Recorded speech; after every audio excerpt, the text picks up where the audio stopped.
Welcome to কিটিজ home. দেখতে দেখতে কিটির বেবিদের আজকে মাশাআল্লাহ 2 উইকস হয়ে গেল।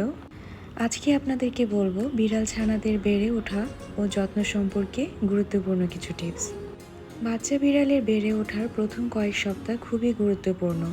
এই সময় তারা তাদের মায়ের উপর নির্ভরশীল থাকে। প্রথম 1 থেকে 2 সপ্তাহ পর্যন্ত বিড়াল ছানাদের চোখ বন্ধ থাকে, শুনতে ও চোখে দেখতে পারে না, শুধু মায়ের দুধ খেয়ে বড় হতে থাকে। 3 থেকে 4 সপ্তাহের মাঝে বিড়াল ছানাদের চোখ ফুটে যায় এবং একটু একটু করে হাঁটতে শেখে। 5 থেকে 6 সপ্তাহের মাঝে এরা বাইরের খাবারে আগ্রহ দেখায় এবং একটু একটু করে খেলতে শিখে যায়। এবং 7 থেকে 8 সপ্তাহ মানে প্রায় 2 মাস যখন পূর্ণ হতে চলে, বিড়াল ছানাগুলো তখন পুরোপুরি হাঁটতে চলতেও খেলাধুলা করতে পারে। 8 সপ্তাহের পর আপনি চাইলে এরা নতুন পরিবেশের পরিবর্তনের জন্য উপযুক্ত হয়ে যায়। প্রথম 4 সপ্তাহ কিটেন্সগুলোকে শুধু মায়ের দুধই পান করাতে হবে। এরপর ধীরে ধীরে বাইরের খাবার দিতে হবে, যেমন সিদ্ধ মুরগি ব্লেন্ড করে ওয়েট ক্যাট ফুড অথবা নরম ট্রিট ওদেরকে দিতে হবে।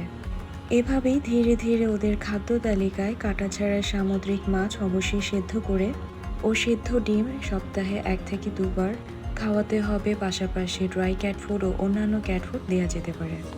যারা নিউ তারা অবশ্যই বিড়াল ছানাদের স্বাস্থ্য সুরক্ষায় একজন ভালো ওয়েটের শরণাপন্ন হবেন এবং ওয়েটের দেওয়া গাইডলাইন অনুযায়ী খাবার প্রোভাইড করতে হবে। এতে করে ওদের মিনারেল, ওদের ভাইটামিনস, ওদের নিউট্রিশনস পর্যাপ্ত পরিমাণে নিশ্চিত হবে। 3 মাস অন্তর অন্তর বিড়ালদেরকে কৃমিনাশক ওষুধ দিতে হবে ওদের ওজন অনুসারে। নিয়মিত ভ্যাকসিন প্রদান করতে হবে। বছরে একবার এই ভ্যাকসিন প্রদান করা হয়। 3 মাস বয়স পূর্ণ হলে এই ভ্যাকসিন দেওয়া যাবে। তারপর থেকে প্রতি বছরে একবার করে ওদেরকে এই ভ্যাকসিন দেওয়াতে হয়। বিড়াল ছানারা সাধারণত ওদের মাকে অনুকরণ করে বড় হয়। বাইরের খাবার দেওয়া স্টার্ট করার পাশাপাশি ওদেরকে লিটার ট্রেনিংও দিতে হবে। বাইরের খাবার খাওয়ানোর পরপরই পরিষ্কার পরিচ্ছন্ন লিটারে ওদেরকে বসাতে হবে। এভাবে 10 থেকে 15 মিনিট বসে থাকলে ওরা নিজে থেকে পি পটি করা স্টার্ট করবে। প্রথম 1 সপ্তাহ একটু ধৈর্য ধরে ওদেরকে সময় দিলে পি পটি করানোর টাইমে ওরা ওয়েল ট্রেন হয়ে যাবে। আমার বিড়াল ছানারা অলওয়েজ আমি দেখেছি 2 থেকে 3 দিনই ওদের ট্রেন হয়ে গিয়েছে।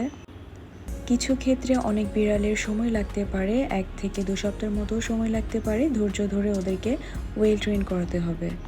বিড়ালদেরকে অলওয়েজ কুসুম গরম পানিতে টাওয়েল ভিজিয়ে গা মুছে ভালো করে পরিষ্কার করে দিতে হবে। বিড়াল ছানাদের 2 মাস পূর্ণ হলে মা ও বিড়াল ছানাদেরকে একসাথে ভালো করে ক্যাট শ্যাম্পু দিয়ে হালকা ওয়ার্ম ওয়াটার দিয়ে গোসল করিয়ে দিতে হবে। এভাবে করে মাসে অন্তত 2 থেকে 1 বার গোসল করাতে হবে এবং গোসল করানোর পর অবশ্যই নিশ্চিত করতে হবে ভালো করে টাওয়েল ড্রাই করে হেয়ার ড্রায়ার করে দিতে হবে। ভেজা রাখা যাবে না, বিড়ালের ঠান্ডা লাগতে দেওয়া যাবে না কোনোভাবেই। বিড়াল ও বিড়াল ছানাদের নিয়মিত গ্রুমিং মানে পরিচর্যা নিশ্চিত করতে হবে। প্রতি মাসে অন্তত 2 বার ওদের নখ কেটে দিতে হবে, ওদের কান পরিষ্কার করতে হবে। এক্ষেত্রে একটু সতর্কতা অবলম্বন করতে হবে। প্রথম দিকে ওয়েট টিস্যু, এরপর আস্তে আস্তে ওরা যখন বড় হয় স্টার্ট করবে তখন হালকা নারকেল তেল দিয়ে, কটন বাডস দিয়ে অথবা ভ্যাসলিন ইউজ করে কান ক্লিন করে দিতে হবে। কান পরপর 2 থেকে 3 দিন টানা ক্লিন করতে হয়। এরপর গ্যাপ দিয়ে 15 দিন বা মাসে 1 থেকে 2 বার করলেও হয়। কারণ কানটা ক্লিন করার পরপরই পরের দিনই আবার ময়লা দেখা যায়, এই জন্য টানা 2 থেকে 3 দিন পরপর ক্লিন করতে হয়। এরপর গ্যাপ দিয়ে 15 দিন অথবা 1 মাস পর। ওরা যেহেতু ফারি ক্যাটস, তো ওদের গায়ে কিছু হেয়ার বলস হয়, এগুলো নিয়মিত কেটে দিতে হবে। কোনো অংশে ট্রিমিংয়ের প্রয়োজন পড়লে ট্রিমিং করে দিতে হবে। প্রতিদিন অন্তত একবার ওদেরকে হেয়ার ব্রাশ করে দিতে হবে। এদের করে হেয়ার বলস হওয়ার সম্ভাবনা থাকবে না এবং ফ্লি ট্রিক্সও হবে না। বিড়ালরা খেলাধুলা করতে খুবই পছন্দ করে। ওদেরকে ছোটো ছোটো বল, ঝুনঝুনি টাইপের শব্দ হবে, এ ধরনের কিছু খেলনা এনে দিলে ওদের মন খুব প্রফুল্ল থাকে এবং ওরা খুবই হ্যাপি ফিল করে। মাঝে মধ্যে ওদের সেফটি মেনটেন করে হার্নেস পরিয়ে বাইরে ঘুরতে নিয়ে যেতে পারেন। বিড়ালরা তার ওনারকে খুব ভালোবাসে এবং বেশি বেশি সান্নিধ্য চায়। দীর্ঘ সময় বাইরে থাকলে ওরা আপনার অপেক্ষায় থাকে, তাই বাড়ি ফিরেই ওদেরকে কিছুটা সময় দিবেন। এতে করে ওরা হ্যাপি হয়, সেফ অ্যান্ড রিল্যাক্স ফিল করে।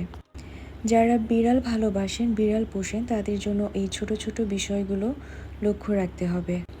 আজকের ভিডিওতে আমি ওদের ছোট ছোট গুরুত্বপূর্ণ সকল তথ্য দেওয়ার চেষ্টা করেছি। আশা করি যারা বিড়াল পালন করেন অথবা নতুন বিড়াল পালনে আগ্রহী তাদের উপকারে আসবে।